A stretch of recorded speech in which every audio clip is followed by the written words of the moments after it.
we need to talk about Todd McFarlane again. There are more comic books that he has gone on record that he said he refuses to sign. He's just not going to do it, Bueller. Tom, I think he watched one of your videos, and I think that's why he made this video on his Facebook.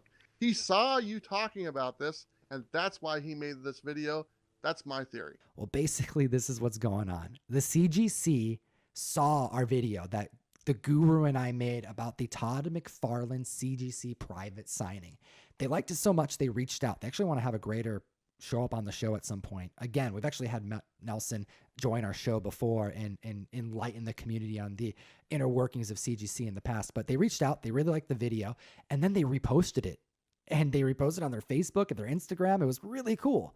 But then something even cooler happened. Todd McFarlane went on Facebook and did a live video talking about the subject just like the next day. So Bueller, I think you're right. I think he saw the video, whether it was with CGC's help or not, but he took out comic books on camera and said, hey, let's just talk about comics that I'm not going to sign at this next signing. And I'm going to surprise the community. This is kind of about comics that Todd won't sign again, but it's also not. In the video, he showed a bunch of books. He showed a bunch of books that he would sign, like the Spawn books, the Spawn 300, the 301, the Record Breaker, and some of the other books as well, his Spider-Man books. He's pretty much focused on the characters he created, or if he had something to do with the book himself. But the ones that were really interesting were the ones that he wouldn't sign and the ones that are in his collection, and that's what we're going to talk about. That's right. Todd had examples of books that he wouldn't sign. He said if he didn't have anything to do with the book and that the book didn't have a character that he created, well, he's not going to sign it. He's going to refuse it. But then he took out parts of his personal collection. And that's what this part of the podcast is about, is we have straight up shots of Todd McFarlane's Grails. And we're going to go through them. And I also reached out to the Guru and had him price them because we have close-up of the CGC labels. So let's jump into it. The first book that he pulls out is the first appearance of Spider-Man. It's awesome. Amazing Fantasy number 15. This is the 8.0 restored. There is some work done on this book. We have some color touches. We have pieces added. The cover is trimmed. We also have some white to off-white pages, which isn't bad. The staples were cleaned. How much is this thing worth, Tom? All right. We have again, these are conservative estimates. The Guru made sure to mention that some of these books are actually down a little bit, but he said he wouldn't be surprised for this book to hit between $30,000 and $35,000 in this condition. It's a lot of restoration on this book, but I was so stoked because he didn't just show these books like this. There was a close-up shot, so we can actually read the numbers and actually see what problems are on this comic book. 'Cause I'm curious. I want to know what the Grails are that Todd McFarlane owns and what their value is. That stuff's fascinating to me. Let's chat about the next book that he won't sign. It's a Kirby classic.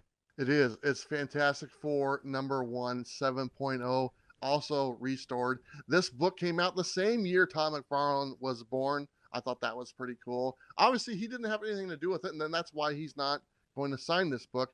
But this book has white pages and also a little bit of color touch, but really that's it. And it's a beautiful book. That's right. And I reached out to the Guru. He said this is between an $8,000 and $10,000 book in this market. It's a good one to be holding on to. I'm curious if these books, Bueller, were maybe bought together because we're seeing so much restoration happen. Apparently, he is more interested in the appeal and how the book looks from afar than whether or not the pages themselves are all authentic. Not to mention, Todd is a collector of many things. He was really big into baseball. He was famous for buying the home run baseball world breaker for like over $1 million.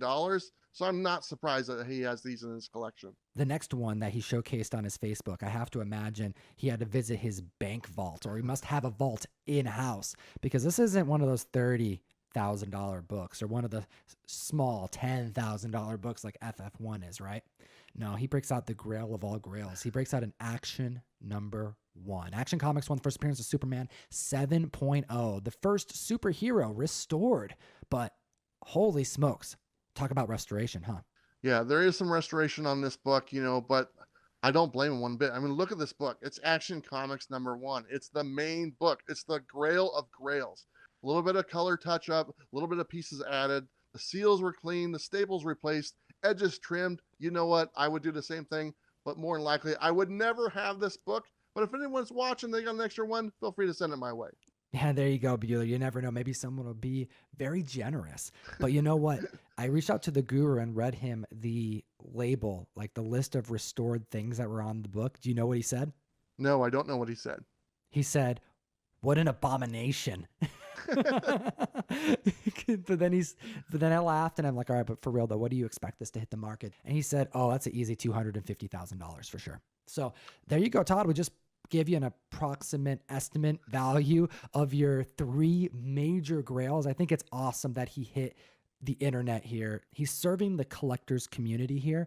And by going on the video to share some of his personal collection and, just provide a little bit more background on his reasoning and what he wants to sign and not sign, I think it's just more engagement with his community. And that right there are some of the biggest moves in the comic book community that actually grow it. You know what I mean? I do. And honestly, I got to tell you, it was so great to see part of his collection. And I want like the comic book community, the people watching this video, share with us what's your grail in your collection. I know what mine is. I'd love to hear what yours are. Yeah. What's your grail right now, Bueller? Mine's the Hulk 181, the first appearance of Wolverine. There you go. You heard it from Bueller.